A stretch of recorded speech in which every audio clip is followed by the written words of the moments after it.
So, welcome, friends.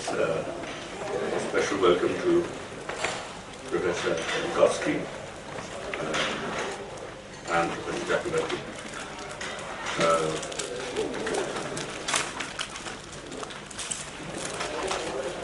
So, you were all here to hear Professor Minkowski deliver the second C.R. Parekh Memorial Lecture, which is organized by the Parekh Institute of Indian Thought.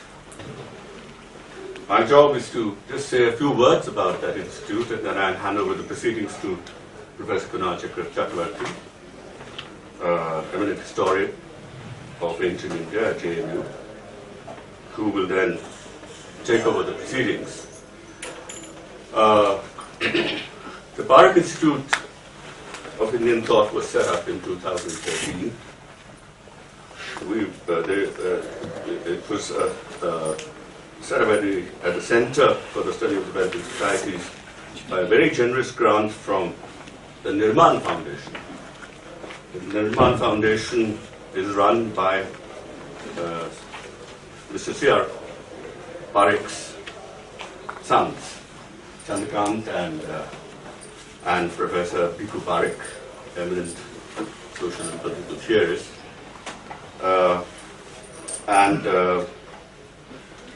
It was set up at a very interesting juncture. At least we thought it was a very interesting juncture in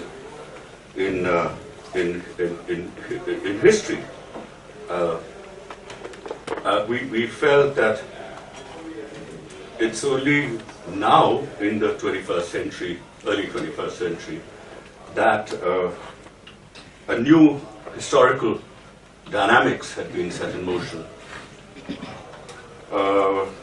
which, in our view, is bound to alter the relationship between what was formerly the global intellectual center, namely the North Atlantic and Europe, and its peripheries, which is, of course, China, India, Africa, and a whole lot of the rest of the world.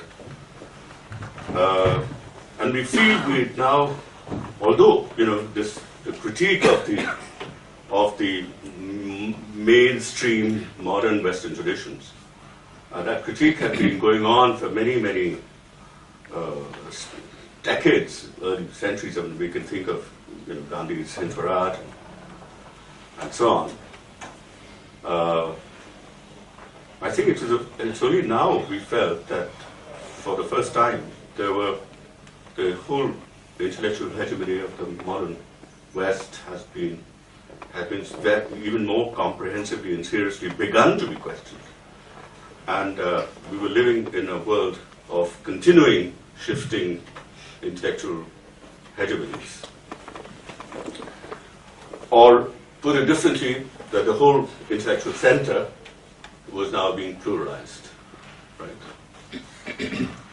So, modern Western traditions, which we had taken so much for granted and which we had taken as sort of the yardsticks by which to measure other achievements, other values, other civilizations, was only one among. This doesn't really come as a surprise to many people sitting here, I know, but I think there was a new way, a more illuminating way in which we came to understand that it was only one among many other intellectual traditions, and which with its own strengths and its own, and actually many weaknesses, as much as in need of cure as other traditions. So we felt that a new space had opened up for a more lasting and more genuine inter-civilizational, inter-intellectual, intercultural equality, and we can now begin to look once again at the world with fresh eyes and with a new set of categories and redress the very deep epistemic injustice that have been inflicted on the world over the course of 2 centuries or so. And while reams and reams of paper have been written on the few dominant traditions of the West, we felt that either the treasures of other traditions have not been even they've not been excavated, but when they were indeed sort of brought up front, they were neglected, and so here's now a chance for a genuine encounter, and for which we believe that we cannot solve the kind of global problems that we face simply by making use of the traditions of one particular civilization. We have to make use of a whole variety, and it's in that spirit we felt that there is a need to look at various traditions of thought. We can, unfortunately, although we like to own up and we like to see the traditions of all the world as our cultural ancestors and as our intellectual heritage, unfortunately we have to, given the limitations of language and given the finitude of human existence, we can only begin somewhere, and that's what we thought we should do, much more seriously look at our own traditions and of course, the whole idea of if traditions are where our thoughts come from, and not just our thoughts, but our feelings, our intuitions, our basic comportment, our sensibility, our initial responses, our prejudgments. This is what traditions are. Then they're a very important source of self-understanding. And I think looking at these traditions will also help us to get to know ourselves better, to enrich our understanding, enrich our self-understanding, and so on. So that was the entire purpose of looking, to setting up with this institute. This institute has a very interesting life. It lives only for 2.5 months a year, and which is terrific as a model for other institutions, because we have no bureaucracy, no officialdom. We have very hectic activity for 2.5-3 months, and then everybody goes their own way. And in those 2.5-3 months, we get some really, really fine, some of the best scholars in the world on specific texts that we want to read.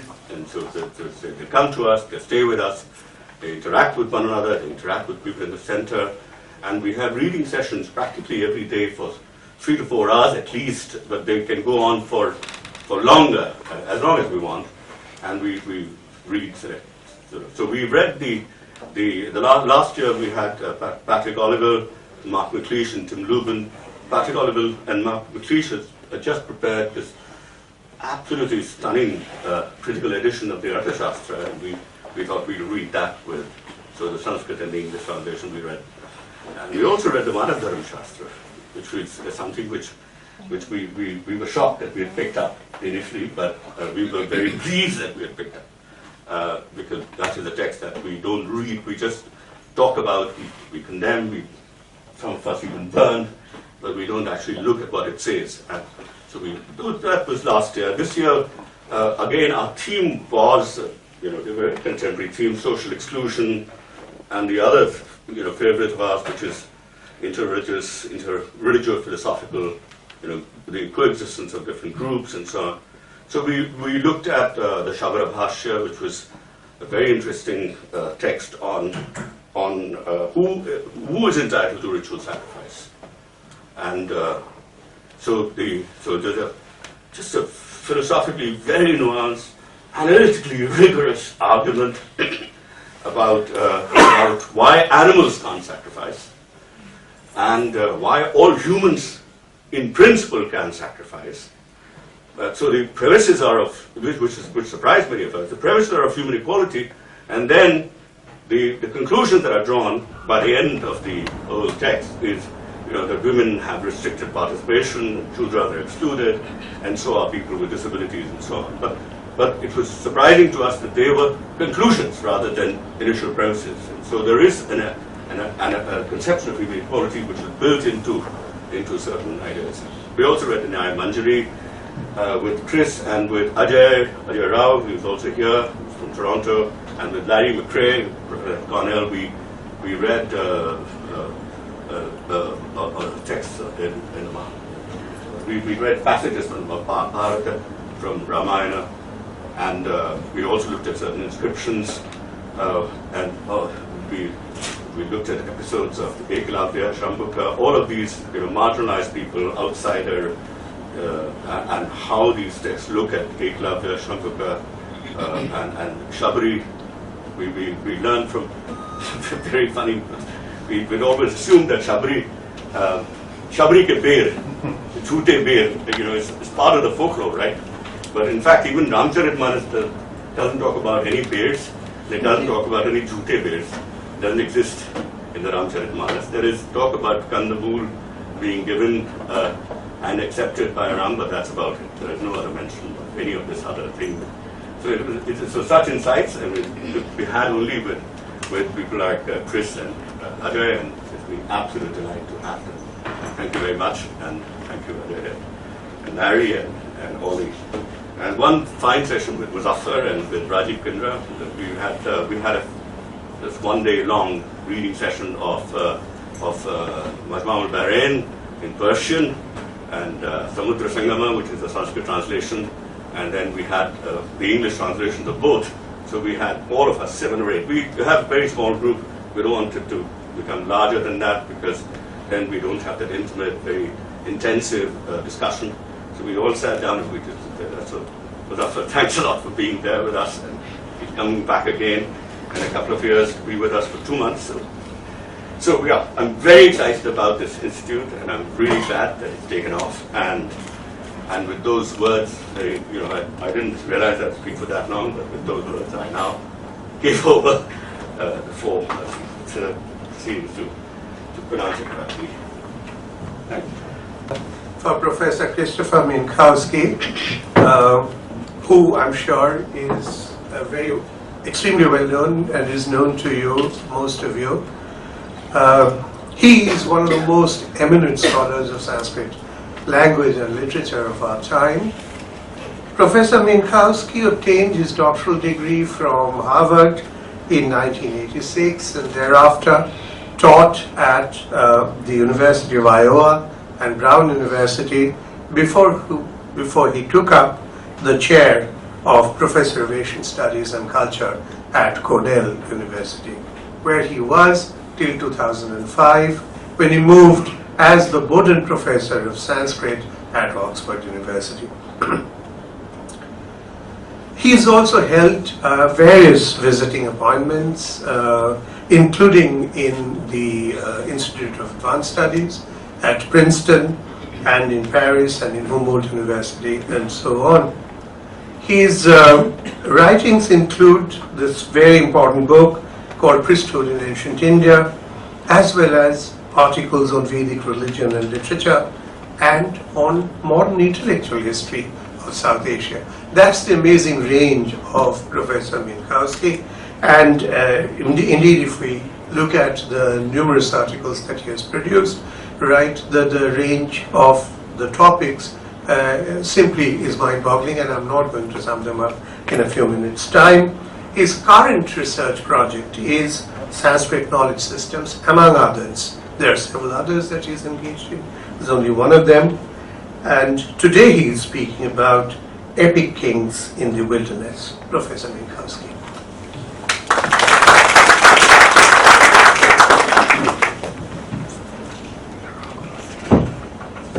For that very kind introduction, which I doubt I'll be able to live up to, Professor Chakrabarti and Professor Bhargava, eminent senior scholars who are assembled here, and dear colleagues, but nevertheless friends, and habitués of the IIC, and ladies and gentlemen. First of all, can you hear me all right? Speak up. And I would like to thank the generosity of the Nirman Foundation for providing me the opportunity to work with the scholars at the CSDS over the past 5 weeks at the Parekh Summer Institute. It's an honor to have been asked to give the lecture that commemorates the memory of C.R. Parekh, and I can only hope to live up to such an honor with the goodwill of this audience, whom I thank for attending despite all the many other attractions this evening, even here at the IIC. I would also like to offer my thanks to the CSDS, especially to Rajiv Bhargava, and to the administrative team for extending this invitation and arranging my visit, housing me, and especially for including me in the research programs. I have particularly enjoyed the very far-reaching and in-depth discussions that have been stimulated by the high level of reflective thought that the CSDS staff members have brought to bear. And they know who they are. I won't mention all of them by name here, but I do thank them as well. And I should also thank my colleague, Professor Ajay Rao from the University of Toronto, who has been here in Delhi throughout this period with me, and who has frankly done most of the hard work of making our contribution to the Summer Institute a success. It's been a great pleasure to work with him, and we have already developed more ideas for future projects that I look forward to working on with him. Now, finally, I would like to thank an unexpected group, the Rotary Clubs of Delhi. Now, I have spent the last 5 weeks here, but this is not the first time that I have lived in Delhi. I first came as a Rotary International Scholar for the year after I finished my BA at Harvard in 1975. That scholarship changed my life and determined my career, and I thank them for being my hosts during that stay. I must say it is a pleasure to return 41 years later. At that time, I stayed as a paying guest in a defense colony with the family of a retired air marshal. 4 days a week, I would drive my Luna moped over the flyover past Nizamuddin and the Purana Killa, then turn right past the Pragati Maidan onto the ring road, and so past Firoz Shah's fort with its Ashokan pillar and Shah Jahan's palace, all the way to the university, where I attended a certificate course in Hindi. Those of you who have lived in Delhi all these years will remember that in those days it would not have been an unreasonable thing to have driven a moped on the ring road when most of the traffic consisted of bicycles, with a good number of scooters and motorbikes and the occasional ambassador, but empty stretches of road in the afternoon outside of rush hour. So it's nice to return, and I appreciate the city more. Then I was only beginning the study of India's history, and frankly didn't understand the historical significance of the sites that I was driving past. Now it is a special thrill to walk through the streets that echo with so much history that I've learned and that I continue to study. Even aspects of my current research focus on events that were played out here in Shah Jahan's city. Nityananda, the Brahmin Siddhantic astronomer who produced a Sanskrit translation of the Zij Shah Jahan for Asaf Khan, the minister of Shah Jahan, that Nityananda lived here in Delhi. And Kavindracharya Saraswati, who attended Shah Jahan's court in behalf of the Pandit community in Benares, frequented the Lal Killa as well. So of course, over 41 years, the city has developed as an urban space. It's now very recognizably the capital of a major country in the world with a population of over 1 billion. There are all sorts of new interesting national galleries and museums, and the green spaces have been more lovingly landscaped. And I've ridden on the new metro. This is very frequently a ride that compares quite favorably with my trips on the London Underground. But this ancient land, my one complaint is that this ancient land has a young population. And for the first time in my life, and in fact every time I ride the metro, some well-behaved young person offers me a seat. This is very nice, but it does make me feel old. And so perhaps for that reason I feel a certain nostalgia for the Delhi of my youth, mostly nostalgia for my youth, I imagine. But I have enjoyed seeing a proper monsoon rain, like the ones that I remember, and I've even enjoyed being caught out in a downpour and getting absolutely drenched, which reminded me of my youthful existence, which was in general very poorly planned.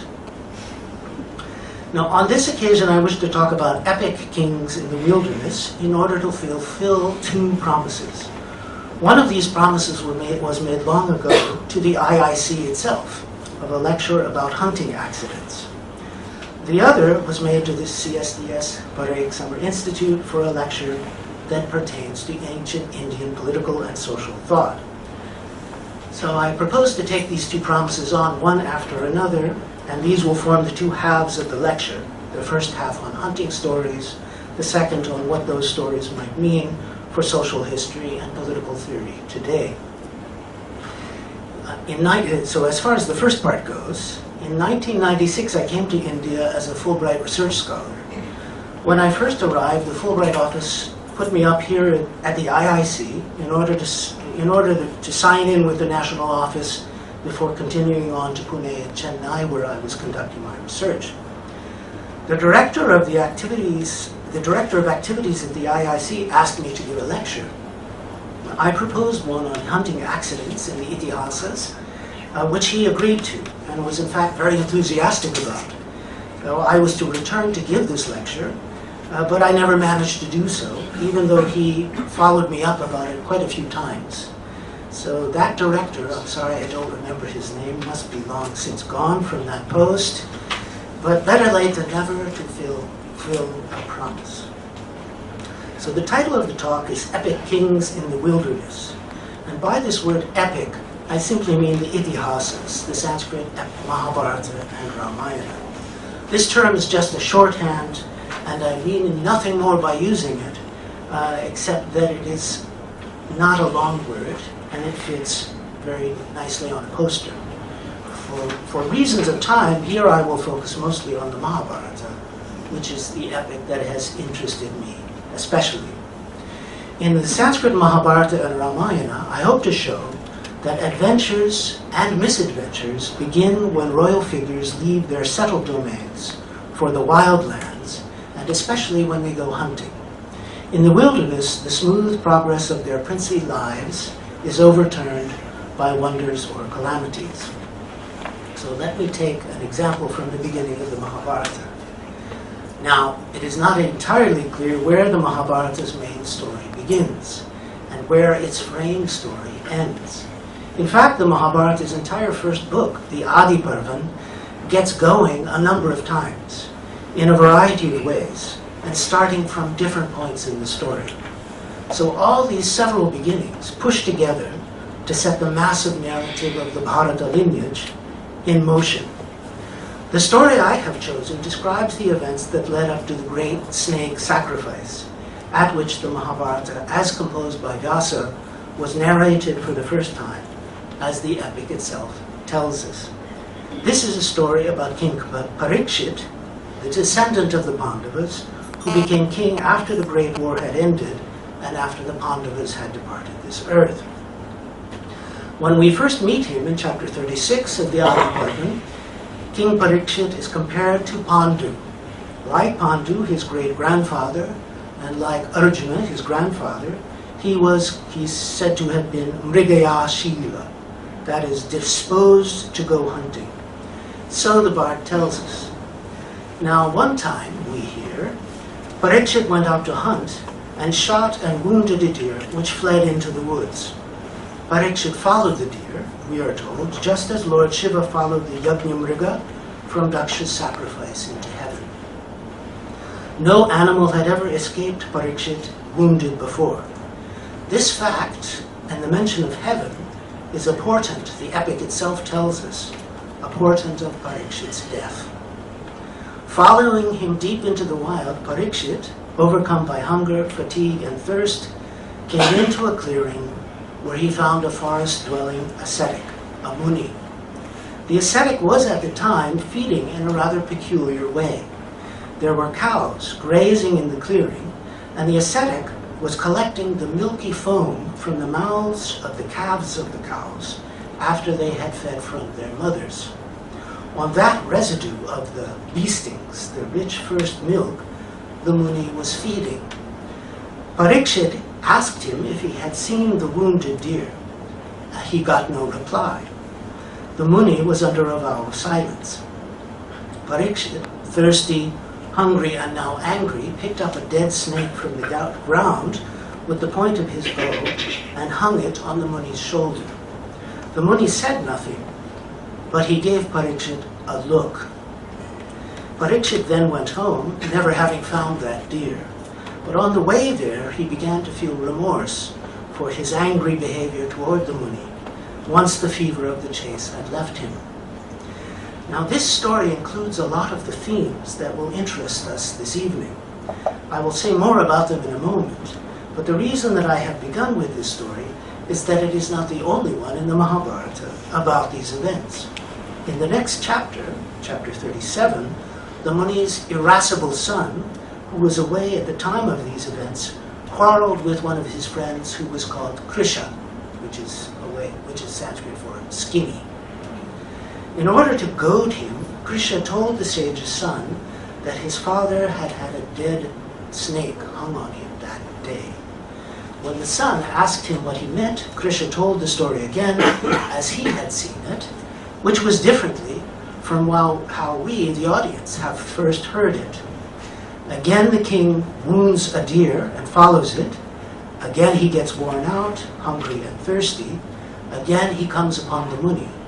But now the Muni is sitting motionless. There is no strange feeding on the leftover milk of the cows. There is no glance from the Muni. There is no portent. And there is no later regret. This second-hand story was enough to enrage the Muni's son, who pronounced a curse on Parikshit, sight unseen, that he would die of snake bite within a week. Like other curses in the epics, once pronounced, this one cannot be unpronounced. Indeed, later, the Muni himself, when he learns what his son has done, chastises him for cursing the king. Instead, he suggests that his son correct his own behavior and his disposition to anger. But this is not the only other version of the Parikshit hunting story. 9 chapters later, in Adhyaya 45 of the Adi Parvan, the story begins again. Janamejaya, Parikshit's son, asks to be told about the death of Parikshit as if he has not just been told about it. And again that story begins. Parikshit is again Mrigaya Shila, disposed to go hunting, and is again compared to Pandu. This time, however, we are told that he had turned over management of the kingdom to his ministers and was occupying himself entirely with hunting. Once again, we are told, he wounded a deer and followed it on foot into the forest. This time we were told that Parikshit was of an age, that is, Vayasta. He 60 years old. As in the second version, there is no portent of death. The Muni was not feeding himself in that unusual way, but he was stanuvat, that is, he was as motionless as a post. But this term, stanuvat, also means that he was like Stanu, he was like Shiva, and that's a point that I will return to later. This time we were told that Parikshit didn't realize that the man he was insulting was a Muni. But he still became enraged and hung the dead snake on his shoulder. The sage still said nothing, but this time the sage was angered by Parikshit, we are told, and this time Parikshit was not remorseful, so much as oblivious to what he had done and what would become of him. We are also told, rather interestingly, but entirely incidentally, that the Muni's irascible son was born from a cow, Gavi Jata.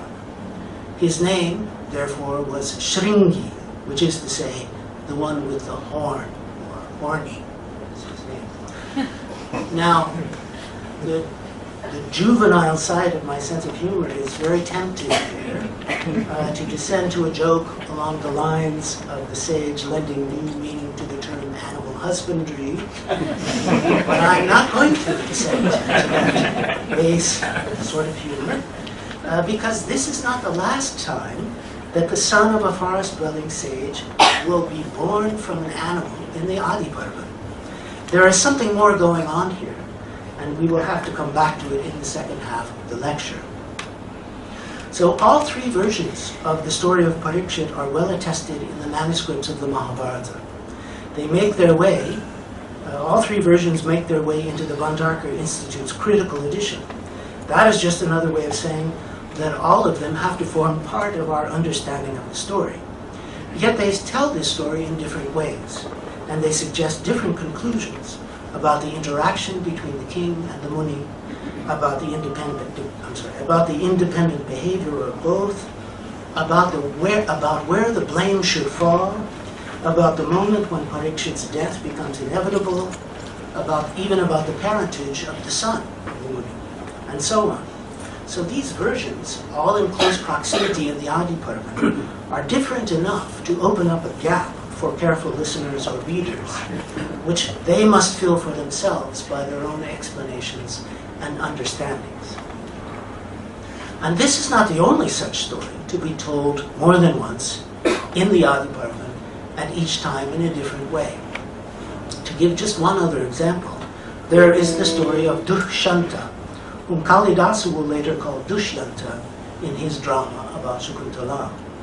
Now, Dushyanta is another member of the lineage. In fact, he is the father of Bharata. He too, we are told, went out hunting, and often did so, being Mrigaya Shila. On one occasion, Dushyanta's hunting trip became a military operation. He went into the forest with his full Chaturanga army, and he did so Mriga Jigamsaya, with the desire to kill animals. There, his army brought mayhem to the forest, conducting the wholesale slaughter of the animals they encountered. Given the strenuous nature of their rampage, many members of the forces were afflicted with hunger, thirst, and fatigue. Kshut pipasa paritascha shrantascha, we're told. Finding, however, that the river in the forest that they had been depending on had run dry, they dropped down in a swoon in the dry bed of the river. Dushyanta, meanwhile, perhaps surprisingly, left behind this incapacitated force and went on to another wild place alone. There he caught sight of a delightful hermitage and was drawn on by the sights and sounds and fragrances of the place and its beautiful, peaceful atmosphere, which turned out to be Kanu's ashrama, where he, the king, would meet Shakuntala. But when Shakuntala reminds the king of these events later in the capital city, she remembers the story differently. She remembers him as arriving at the ashram in hot pursuit of a deer, and certainly that is how Kalidasa describes it, that Dushyanta was about to shoot one of the deer who lived in the ashrama and who enjoyed a protected status. He was a Takumriga. So that brings me to one of the lecture's general points, that a careful reading of the itihasas is not a passive affair. It requires the reader to make the meaning out of the text actively. And over time, that meaning can evolve for any one reader or any community of readers. So understood, the Mahabharata is like a piece of music that produces a new experience each time it is performed. And thus I think it is difficult for this story, as many other epic stories, to be confined to a viewpoint that depends on a fundamentalistic approach to reading the text. Now, even these episodes about the two kings in the wilderness are enough to show that there are patterns that repeat themselves in the telling of hunting episodes. There are patterns of wording, of action, and of meaning. And they are examples of the specific techniques that make up the storytelling art that is characteristic of the Mahabharata more generally. That the Mahabharata and Ramayana have emerged from a storytelling tradition, an oral storytelling tradition, is a truism, but one worth repeating. In its frame stories, the Mahabharata itself depicts the setting in which the story was told. The Sutta, or bard, tells the story at a long sacrifice, or satra, in the Naimisha forest. Vaishampayana, in the other frame, tells the story at the snake sacrifice of Janamejaya. In these settings, the audience prompts the direction and flow of the story.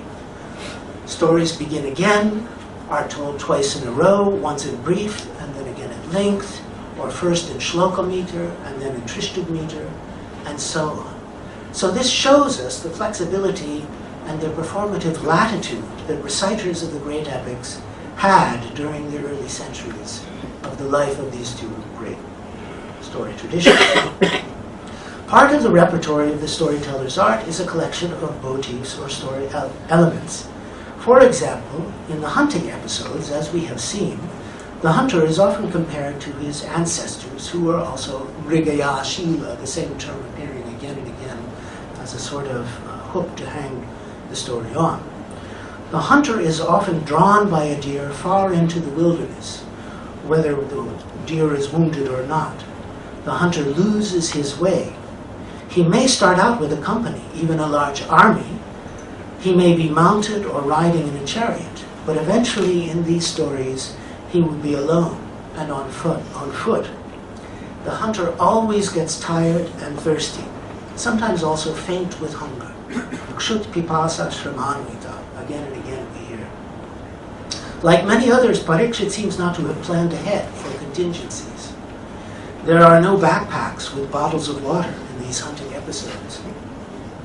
But this is probably not the result of poor planning.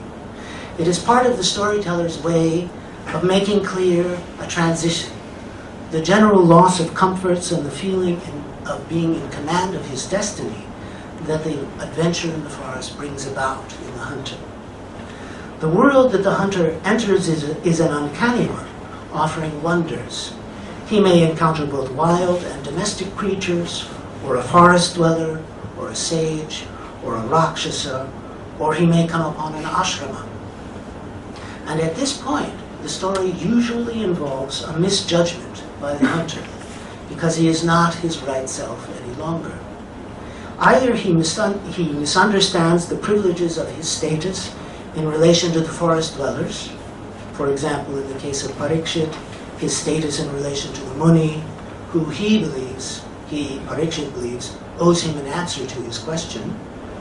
Or in the case of Kalmashapada, elsewhere in the Adi Paraman, who wants the Vedic sage, Shakti, to step aside and clear the forest path for him. So either there's a misjudgment, or else the hunter does not correctly recognize his target, as Dasharatha, most famously in the Ramayana, did not. Those are the hunting accidents that provide the subtitle of my lecture. Like many others, like Dasharatha's and many others, Parikh's story culminates in a curse. That curse, in turn, begins a new story that continues for many chapters. Or, in Dasharatha's case, the curse can explain a story that has already gone on for many chapters. And so that brings me to the second general point, which is about narrative technique. And it is simply this, that the contrast of the settled and the wild pervades the epics and informs its deeper themes. The contrast between the wild and the settled in ancient India has been discussed by scholars for some time. Romila Thapar, building on the work of Gunther Sondheimer and Charles Malamud, has written usefully on this topic in an essay entitled Perceiving the Forest, Early India, which was published in 2001 based on a lecture delivered in 1998. There she points out two sorts of oppositions, an older Vedic one between the Gramya, or what pertains to the settlement, and the Aranya, what pertains to the forest. In this opposition, a strong dichotomy between the two is maintained. Then there is another sort of opposition that is found in the distinction between Kshetra, the plowed land, and the Vana, the wild land. This relationship is more interactive, more interpenetrating, and is more typical of the Sanskrit epics. So Thapar reads this more interactive relationship of Vana and Kshetra as reflecting the gradual spread of domestication, of cultivation, of putting land under the plow, and the spread of centralized political authority that is entailed by that. She also points out an opposition of what encounters in the epics in the presence in the forest of people of two sorts. First of all, there are forest dwellers. They seem to be the ordinary people of the forest, the Atavikas, sometimes called by particular regions as Nishadas or Shabaras, or simply Vyadas, hunters. Then on the other hand, there are Brahmin tapaswins, ascetics in their ashramas. Now, I find this description of hers very useful, and indeed it accomplishes a good part of the task of the second part of the lecture that I have set myself in finding reflections of political and social thought in these hunting episodes. Romola Tupper understands hunting, in particular, as depicted in the epics to represent three sorts of relationships. First of all, the hunting can represent the simulation of a raid, or a way of asserting the territory of a king in land he does not directly occupy. In that sense, it is the place of encounters with forest dwellers. They, that is, regular forest dwellers, if I can put it that way, they are described in a way as antagonists, as uncouth people. Both Topper and Wendy Doniger use the term contempt in describing the attitude of the epics toward these peoples. I'm not sure about this contempt. There are certainly elements of it, but there is certainly a tension reflected between the hunting of these forest dwellers and the hunting that the princes carry out in the forest. Second, for Topper, the forest can be depicted as a place of ashramas, as settlements in the forest, settlements by Brahmins who represent the vanguard of encroachment by the kingdom. On this view, these ashramas are liminal spaces. That is, they're both beyond the control of the rulers and yet be protected by the controllers as if they were under their control. Third, the forest can be depicted as a place of exile and of transformation for the main characters of the epic stories. The great heroes of both, Rama, Lakshmana, and Sita on the one hand, and the Pandavas on the other, take on the life of the forest-dwelling ascetic and become fit for their rule and return to kingly life thereby. Now, my own interest, however, is in this narrative use of this contrast between king and wilderness. I think that the epics, and especially the Mahabharata on its largest scale, are built out of thematic materials that emphasize the contrast of epic kings, forest dwellers, and the wilderness where they meet. This opposition provides the two poles of a battery that powers the epic's narration, so to speak. So let me explain what I mean by giving some more examples. The epic's beginning book, the Adi Parvan, is in fact filled with repeated motifs highlighting the theme of kings hunting in the wilderness. These motifs are in fact the principal means for threading together the account of the lunar dynasty's descent into the world. So we have already seen Parekh in the frame story of the epic and how he brought on his own death by hunting. Janamejaya, his son, in the frame story outside of that frame story, is described as out hunting in the forest when he comes upon a Brahmin sage whose son he chooses to be the priest who will perform the great snake sacrifice at which the Mahabharata story will first be related. The Pandavas themselves are avid hunters, especially in the third book, the Vanaparva, when they are in exile. But in the first book as well, the Adi Parvan, they often go out hunting. That is how they meet Ekalavya, who's been referred to already this evening, the forest-dwelling Nishada prince, who is Arjuna's rival for prowess in archery. Many things turn on the encounter of the Pandavas with Ekalavya, and which in turn increase the likelihood of the war to come. The Pandava's father, Pandu, the pale prince, as his name means, is the most dedicated of all of these hunters. He is Mrigayashila. He gives up life in the capital and renounces politics so that he can live in the wilderness and go hunting. Pandu's hunting accident seals his own fate and the destiny of his boys in their youth. This story is, like Dasharatha, is extremely well known, that he shot a black buck in the forest while it was mating, only to discover to his dismay that the buck was in fact a forest-dwelling sage, Kingdama, who then cursed Pandu to die the next time that he, Pandu, made love to his own wife. So there are some details worth pausing on here, however. As the Mahabharata tells this story in chapter 109 of the Adi Parvan, the dying sage and Pandu actually have an argument about whether hunting is licit for princes. The prince argues that it is his right, even in spite of the accident, to hunt. But later Pandu admits that he is addicted. Here and many times again in the Mahabharata, mrigaya, or hunting, is described as a vice of yasana, an addiction that belongs in a canonical list of 4 vyasanas, with womanizing, drinking, and gambling. I draw attention to one other feature of the story that I will mention again later. The sage, in talking with Pandu, describes himself as someone who lives in the forest because he shies away from humans. Vyapatrapan manushyanam. He prefers the company of deer, he says. I'll just leave it with that intriguing fact and return to that later. To return to the main theme, Pandu's grandfather of record, Shantanu, the king, is also described as Mrigayashila. In many ways, he creates the world that the Pandavas will later inhabit while out hunting. He meets both his wives in the wilderness, the Lady Ganga, that is the river, while he is hunting mrigas and mahishas, and then Satyavati while walking on the bank of the Yamuna. His son by Ganga, Gangeya or Bhishma, grows up in the wilderness with his mother, as you all know.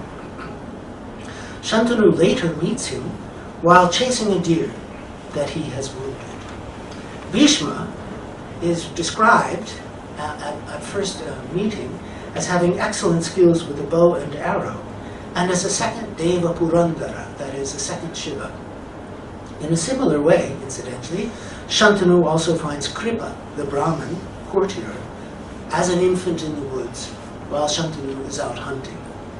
And so similarly, early members of the house and lineage meet their wives while hunting. As we have seen, Dushyanta meets Shakuntala, whose child is Bharata. Samvarna meets Tapati, whose child is Kuru, while out hunting, and so on. So if the Adi Parvan sets the story in motion with this proliferation of hunting, the Vana Parvan develops the story with the exile of the Pandavas in the forest, when hunting for themselves and their hundreds of dependents becomes their means of livelihood. Ordinarily, the life in the forest is described in the epics rather idyllically, as a withdrawal from political life and an opportunity to enjoy the natural world and one's friends and family. But by the end of 12 years in exile, Yudhishthira concedes that life in the forest is a wretched existence, and that they are surviving on hunting, they are forest dwellers who are living by slaying other forest dwellers. As Romila Thappar's article correctly spotted, the heroes undergo a transformation and a reinvention during this period of exile, and they meet forest dwellers who assist in this transformation. Most significantly, Arjuna meets the Kirata, the mountain man, who turns out to be Shiva. From the Kirata, Arjuna receives the weaponry that will win the war for his side. But remember that he meets him as a Kirata, not just as Shiva, a forest-dwelling hunter. Many other stories are told in the Vanaparva that emerge from hunting. I mention only one of them here. This is the story of the Dharma Vyadha, a hunter who makes his life as a butcher and seller of buffalo meat and other sorts of meat. The life he leads is due to a hunting accident, but it is exemplary in another way to which we will return at the end of the lecture. Now, all of this hunting and life in the wilderness largely disappears by the time the Great War comes to the Mahabharata. Only here and there in the Shanti Parvan do we hear echoes of hunting stories, and hunting in the wild by the end seems to belong to a lost age. It's only at the very end of the Mahabharata that there is a closing of the circle, if you like, with another hunting accident, when Krishna is killed in the forest by accident by a hunter, Jaras, who mistakes him for a deer. At the end of the story, then, there is a reversal of hunter and hunted, the forest dweller injuring the non-hunting prince by accident. Now, because of time constraints, I can only allude to the Ramayana, which shares the general thematic pattern with the Mahabharata, but which alters it and which departs from it, as the Ramayana often does. In the hands of Valmiki, its poet, the themes are given different valences.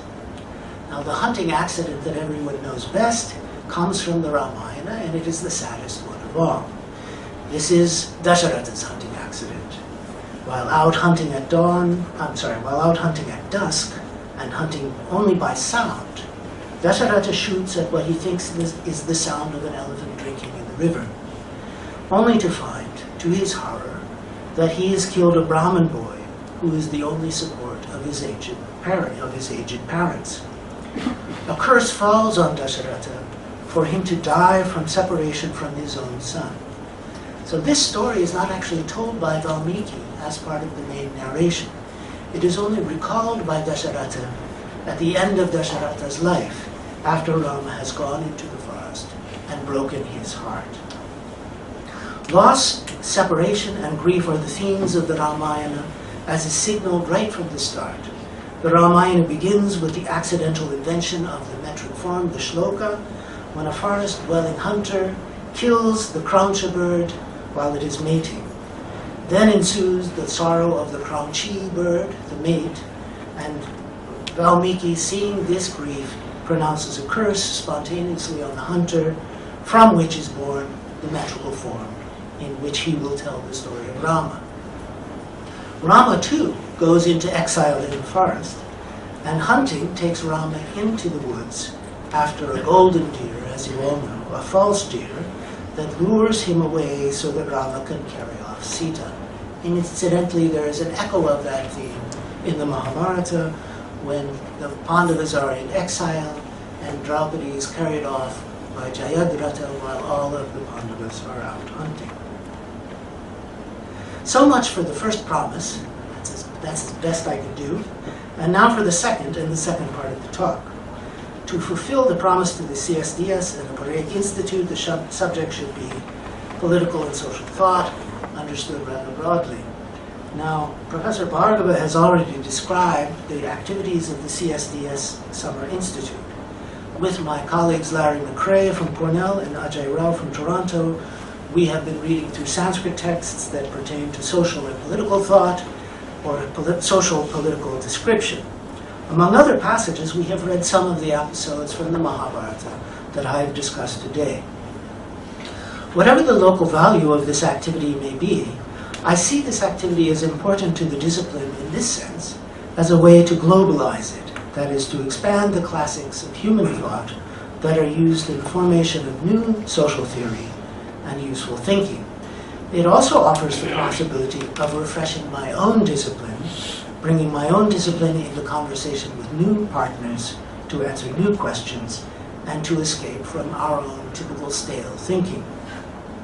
So then, taking Romila Thapar's essay as read, let me offer 3 brief points about political and social aspects of stories from epic kings, specifically in the wilderness. So first of all, it requires no great expert to say that the Mahabharata and Ramayana are filled with both political and social thought. Though there seems to have been a blindness in the world of the intellectual history of political thought in the West, the Mahabharata has long been treated as a Dharma Shastra, providing normative social instruction in Varnashrama Dharma, that is, the behavior desirable according to one's rank in society and stage in life. There is also plenty in the Mahabharata about the duties of kings, about Dandaniti, and about Raja Dharma, on the political exercise of mundane power, backed up by physical force.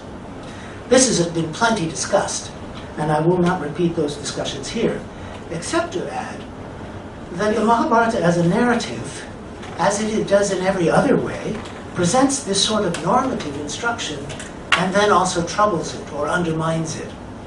So, for example, consider again that Dharma Vyada, that righteous hunter, who is actually a butcher who sells meat in a market in Mithila.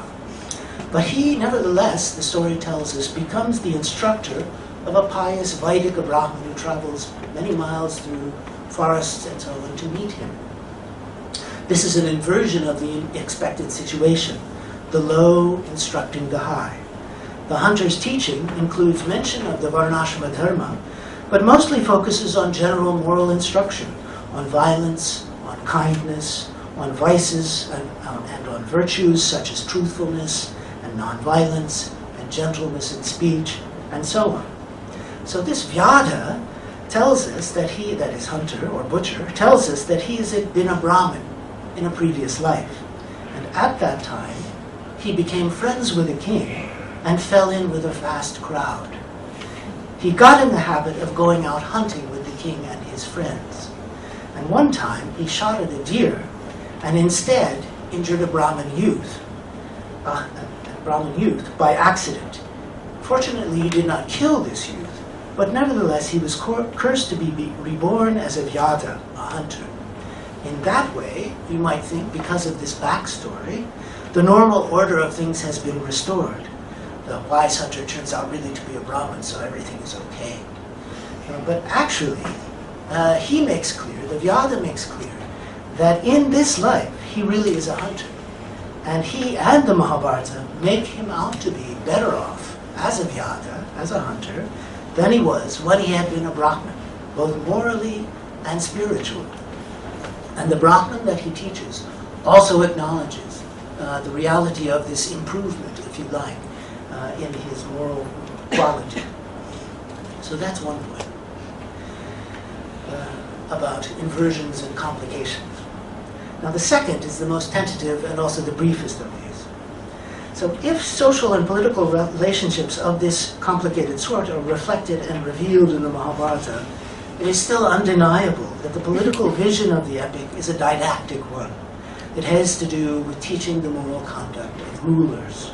So we might think of the Mahabharata as presenting what I will tentatively here call a sort of virtue politics. So what I am thinking of in using this term is the discipline of virtue ethics, a field currently being developed and pursued in philosophy. This is not deontological ethics or situational ethics, but an ethics built on the cultivation of virtues. Ethics is understood as the cultivation of virtues such as honesty, compassion, courage, and so on, that amount to a training for any contingency. So it's not a situationally based ethics, but an ethics that prepares you for any contingency.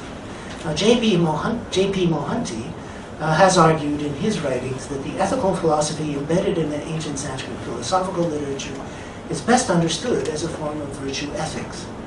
So, in a similar way, I tentatively propose we might think of some of the ancient epic didactic passages on politics and Dandaniti and so on as a sort of virtue politics, that is, a training in a mode of being the ruler, of exercising power that is prepared to meet all contingencies, based on a training in the virtues of, specifically of leadership, virtues of self-control, of self-examination, of recognition of limits, but especially kingly forms of these virtues, and kingly forms of honesty, of non-cruelty, and of forms of justice and rightness. So this cultivation of the leader through this sort of virtue politics is then linked in the epics to a sort of quasi-mystical interaction he has with the people and the land. There are virtuous and vicious cycles. As the people behave, so fares the ruler, and as the ruler behaves, so fare the people. That's all I want to say about virtue politics. I'm happy to discuss it further with you in the question period if we have time for one. But point 3, as indicated in the abstract, is that points 1 and 2 are not the point of this lecture.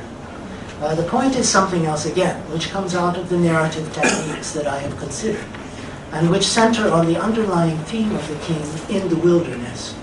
It is exactly in this situation that the limits and dangers of political power are exposed and put to the test.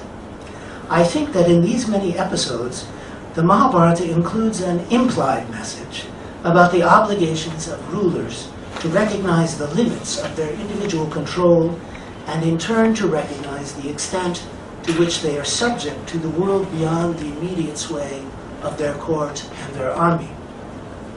Hunting in the forest shows how beyond our control, first of all, are our own bodies, subject to thirst, hunger, and fatigue, which are not immediately capable of remedy there in the uncanny wilderness.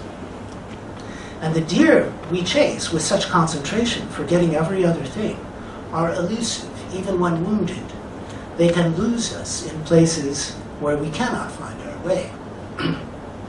And in this unfamiliar world, we may encounter things that are not what they appear to be.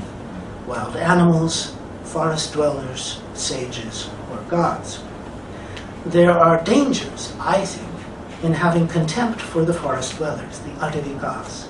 Now, past historians writing on this subject have spotted the dichotomy in depiction here. That is, the epics depict the forest-dwelling sages as beings to be protected and supported and honored, while the regular forest dwellers, if I can call them that, are objects of contempt, or so they have been depicted.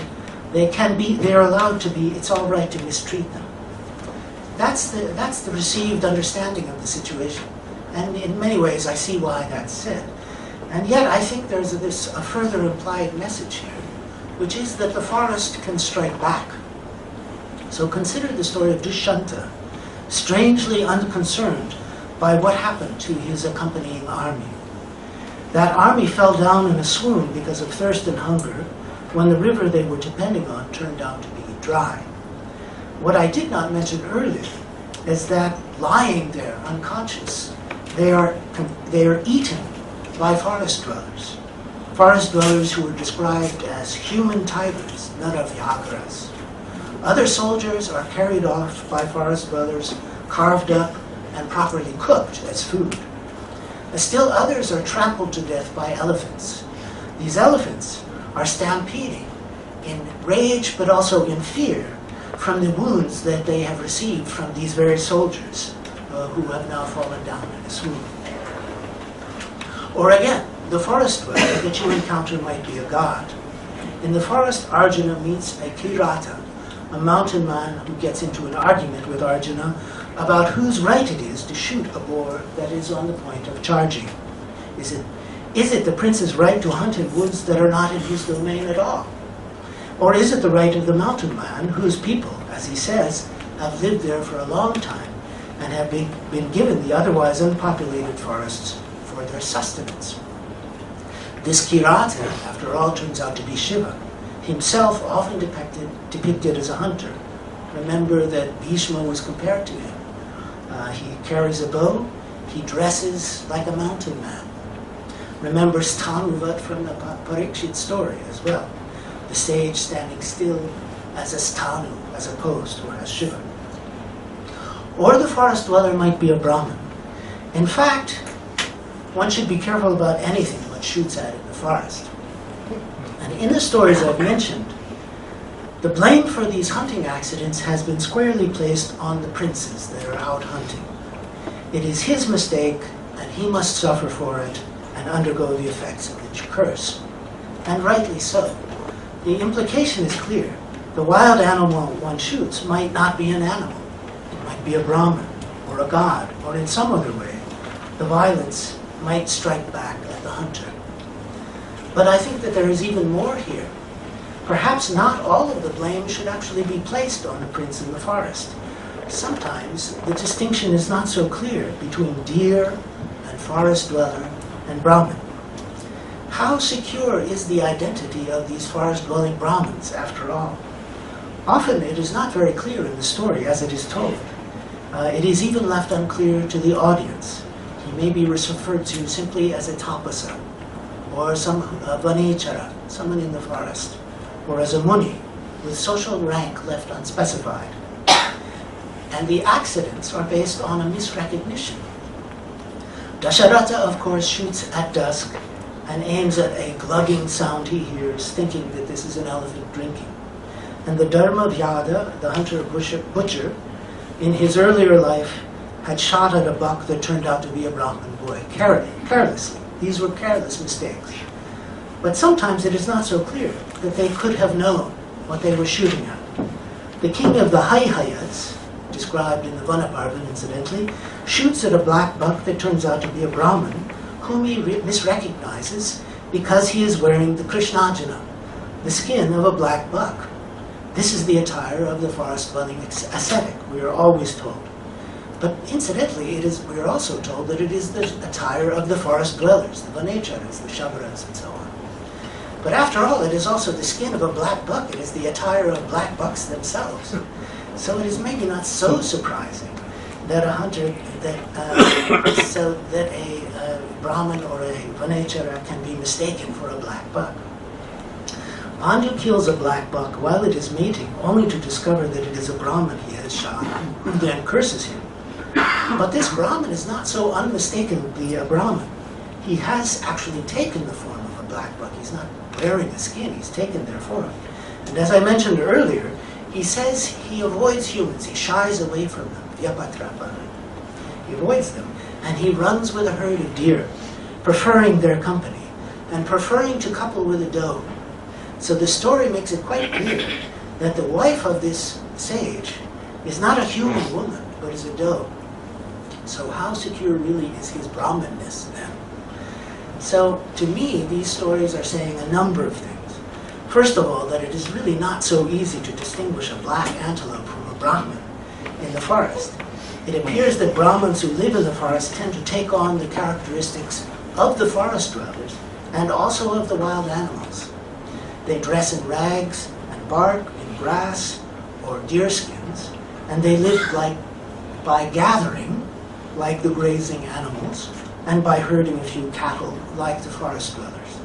So it seems to me then that around the edges of the Mahabharata, beyond the main advocacy of the human system of dharma and the powers of the king, there is some other comment being made here about the powers of the wilderness and of the wild things who live there, to offer an uncivilized limit on the scope of civilization, and perhaps in some ways a remedy for it. The word for mrigaya, the word for hunting throughout is mrigaya. The word for game, the thing to be hunted, is mriga, and the verb to hunt is mrigayati, or margate. But this verb, mrigayati, also means to look for something, or to search, or to do research. And to stretch a point, one could say that formally speaking, from the grammatical point of view, mrigayati could also mean to behave like a wild thing. So this is not always a good thing, to behave like a wild thing, but it is not always a bad thing either.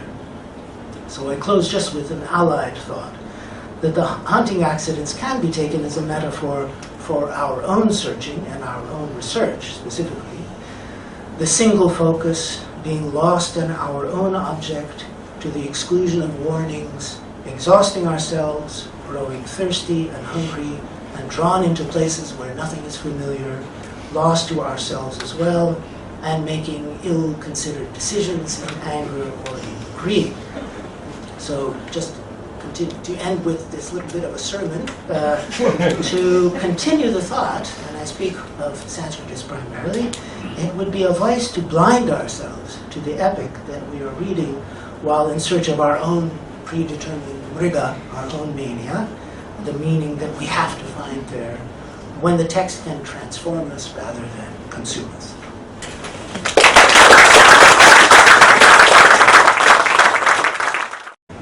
Thank you, Professor Minkowski, for a wonderfully insightful presentation that illuminates the dark and uncharted forests about which we get to know so much from the ancient texts, particularly the two epics.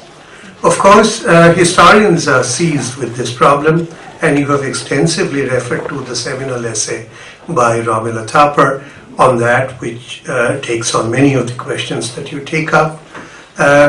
However, for example, she mentioned that it's a transforming experience. What you tell us is, how exactly is it a transforming experience? And that, I think, is the most important contribution of this paper. I always wondered why the forest is so central in the epics. That is to say, I mean, of course, there is this continued tension between the state and the forest, and there is, a relentless effort on the part of the state to encroach on the forest, and the forest resisting it. That, of course, go on. But the centrality of the forest, in the sense that the heirs to the throne will have to spend 12 to 14 years in the forest in order to be able to reclaim their legitimate throne. How come and why this? part of the answer to that question would be that they needed the transformation which will make them the moral king, the ethical king that they eventually became or did not become. That's a question. I have only a very minor query with regard to this. I go a long way with what you've said, but your concentration had been on the Mahabharata. And in the Mahabharata, so far as I understand, the transformation occurs, particularly with Yudhishthir. He undergoes continuous sessions of being trained by Brahmins, by his priests and others, and he has his own personal quest, which possibly if he was merely a king, he wouldn't be able to pursue with the kind of intensity that he is able to do in the forest. But in the Ramayana, Professor Minkowski, do you think that transformation occurs? Do you think that Ram comes back from the forest a chastised person, a different person? This is just a query. Professor Minkowski has very kindly agreed to take questions and comments, so it's now open to the floor.